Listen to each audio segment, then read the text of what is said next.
जी स्वागत है आपका नवभारत पर। और अरविंद केजरीवाल के पीए को समन मिलना, हालांकि आम आदमी पार्टी हमेशा ये कहती है कि ये सब कुछ भारतीय जनता पार्टी के इशारे पर हो रहा है, लेकिन देखना होगा शराब नीति का जो घोटाला है जिसमें शराब माफियाओं को फायदा पहुंचाने का आरोप लगा है आम आदमी पार्टी की सरकार पर, इसके बाद क्या कुछ कहा जाता है उनकी तरफ से? देखिए, भारतीय जनता पार्टी तो शुरू से कहती आ रही है कि कानून अपना काम करता है और कर रहा है, और जो ये जांच की आंच है वो निश्चित तौर के ऊपर अरविंद केजरीवाल के पर जाएगी। तो भारतीय जनता पार्टी से शुरू से कहती आ रही है कि बिना अरविंद केजरीवाल के तो आम आदमी पार्टी की सरकार के अंदर सत्ता भी नहीं था, और आम आदमी पार्टी की इतना बड़ा काम कांड कर दिया हो उस सरकार ने, अरविंद केजरीवाल की नॉलेज में ना हो, ऐसा हो नहीं सकता। इसलिए अगर ईडी ने कुछ दस्तावेज मिले होंगे या कुछ मिला होगा डॉक्यूमेंट, तो उनको सम्मन किया।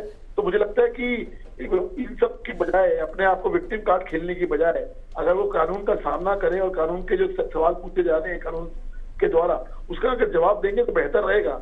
लेकिन अफसोस हर बार की तरह आम आदमी पार्टी की तो ये नियति बन गई है कि जब भी उनको कोई सम्मान या कुछ जांच की कोई कार्रवाई आगे बढ़ती है तो अब तक बेचारा पॉलिटिक्स खेलना शुरू कर देते।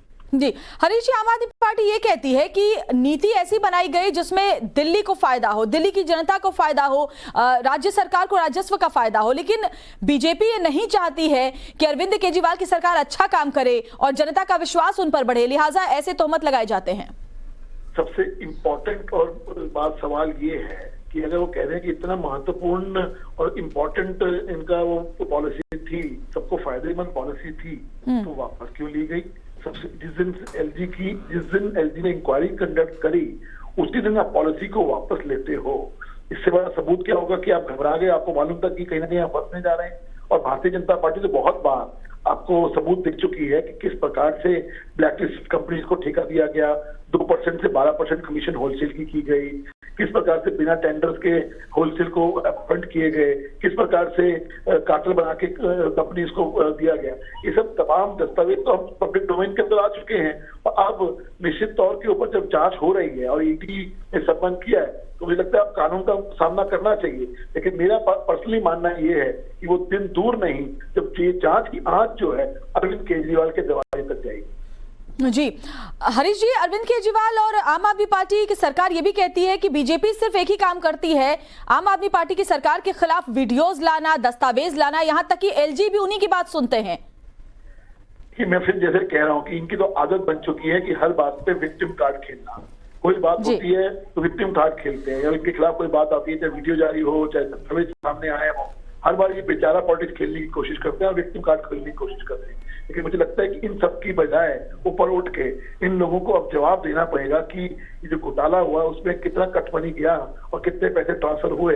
विजय नायर जेल में है, उनकी जमानत नहीं हुई है। सफदर जैन इनके भ्रष्टाचारी मंत्री जेल में है, जमानत नहीं हुई है। तो वो दिन दूर नहीं कि ये लोग भी जेल के अंदर होंगे, लेकिन निश्चित तौर के ऊपर इनको सवालों के जवाब देने ही पड़ेंगे। जी हरीश जी, आम आदमी पार्टी का तो ये भी कहना है कि सिर्फ एलजी की वजह से वो दिल्ली को बहुत नुकसान हुआ है, क्योंकि इनकी जो शराब नीति में बदलाव की कवायद थी वो दिल्ली को फायदा पहुंचाने की थी। देखिए, यही प्रॉब्लम इनको जब पहले नजीब जंग थे तब उनको प्रॉब्लम थी, उसके बाद दूसरे एलजी साहब आए तब उनको प्रॉब्लम हुई, और अब सेना जी आए उनको उनसे प्रॉब्लम। सवाल ये है कि हर बार दूसरों के चरित्र पे आवाज उठाना, हर बार दूसरों को आरोप देना कि उनकी वजह से हुआ है, उसकी बजाय अगर अपने अंदर भी झांक के देखें कि आप जो कर रहे हैं उसको रोकने का काम अगर लेफ्टिनेंट गवर्नर कर रहे हैं, सही काम कर रहे हैं, तो आपको आपकी आंख में तो वो ही है कि आपको लगता है कि राह में रोड़ा अटका रहे हैं। लेकिन सच्चाई ये है कि आपके वो जो कृत्य हैं, आपके जो गलत काम है, उसको वो रोकने की कोशिश कर रहे हैं। जी शुक्रिया आपका हरीश खुराना, प्रवक्ता बीजेपी हमारे साथ जुड़े हुए थे। उन्होंने साफ साफ कहा कि किंगपिन तो अरविंद केजरीवाल है और यही वजह है कि अब जो ये जांच की आंच है वो धीरे धीरे अरविंद केजरीवाल तक पहुंच जाएगी। अभी उनके पीए को समन है, लेकिन जल्दी अरविंद केजरीवाल भी इस पूरी जांच के दायरे में आएंगे। लेकिन बड़ी खबर आपको बता रहे हैं, दिल्ली शराब घोटाले को लेकर के अरविंद केजरीवाल के पीए से पूछताछ होने वाली है। ये 3 तस्वीरें हम आपको दिखा रहे हैं। पहले मनीष सिसोदिया को नोटिस दिया गया, अब अरविंद केजरीवाल के पीए को समन भेजा गया है और बीजेपी आम आदमी पार्टी के खिलाफ लगातार प्रदर्शन कर रही है। शराब नीति घोटाला मामले को लेकर के अब आम आदमी पार्टी की मुश्किलें बढ़ती हुई नजर आ रही हैं। तो क्या पीए से जो पूछताछ होगी उसमें कई और राज सामने आएंगे, या जिस तरीके की बात भारतीय जनता पार्टी की तरफ से कही जा रही है कि जो अगला नंबर है वो अरविंद केजरीवाल का खुद है, ऐसे में देखना होगा कि अब इस मामले की जांच आगे किस तरफ रुख करती है। और अनुज हमारे साथ लगातार जुड़े हुए हैं। अनुज, पहले मनीष सिसोदिया को नोटिस दिया गया था, पर अरविंद केजरीवाल के पीए को जिस तरीके से समन भेजा गया है, उससे लगता है कि इस मामले की जो जांच है वो बहुत तेजी के साथ अब अरविंद केजरीवाल की मुश्किलें बढ़ाएगी। कैमरा ऑन नहीं है कह रहे हैं अनुज।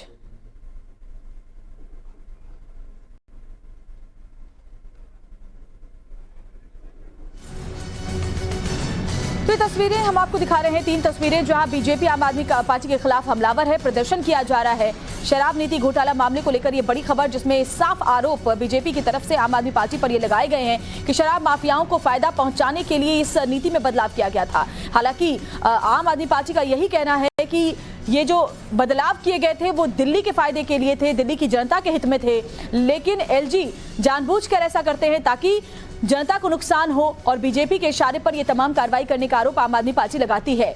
लेकिन कहां कहां तक ये शराब कांड के तार जुड़े हुए हैं, क्या नीति में बदलाव करने के लिए जो फायदा पहुंचाने का आरोप शराब माफियाओं को लगा है उसकी जो जांच है अब कहां तक पहुंचेगी, क्या पीए के बाद अरविंद केजरीवाल की मुश्किलें भी बढ़ेंगी, ये तमाम सवाल अब गहराने लगे हैं। अनुज हमारे साथ ग्राउंड जीरो से जुड़े हुए हैं। अनुज, पहले मनीष सिसोदिया को नोटिस भेजा गया, अब अरविंद केजरीवाल के पीए को समन भेजा गया, यानी कि लगता है शराब नीति का जो मामला है वो अब धीरे धीरे अरविंद केजरीवाल तक पहुंचता हुआ दिखाई दे रहा है।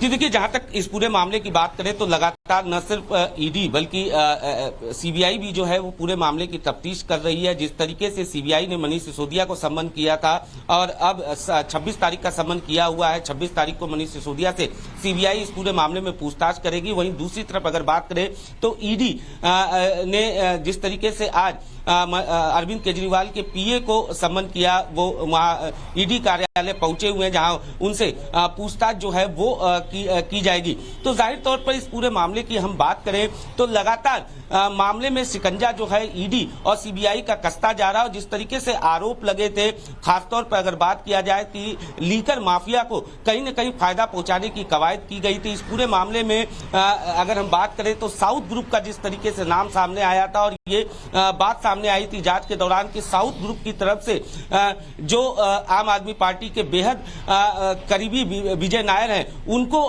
पैसे दिए गए थे और इस पैसे के एवज में कहीं न कहीं फायदा लिया गया था। इन तमाम चीजों की तफ्तीश जो है वो लगातार जारी है, और अब जिस तरीके से अरविंद केजरीवाल के पीए से पूछताछ की जा रही है, अपने आप में इस पूरे मामले में एक नया मोड़ आता हुआ दिख रहा है। जाहिर तौर पर मनीष सिसोदिया से 26 तारीख को पूछताछ की जाएगी। हालांकि इससे पहले हमने देखा कि किस तरीके से इस पूरे मामले को लेकर राजनीति जो है वो गर्माती जा रही है। लगातार जहां आम आदमी पार्टी बीजेपी पर आरोप लगा रही है, वहीं बीजेपी जो है इस पूरे मामले को लेकर आम आदमी पार्टी को घेरती हुई नजर आ रही है। लगातार आरोप प्रत्यारोप का दौर जारी है, लेकिन वहीं दूसरी तरफ दोनों जांच एजेंसी जो है पूरे मामले की तफ्तीश कर रही है।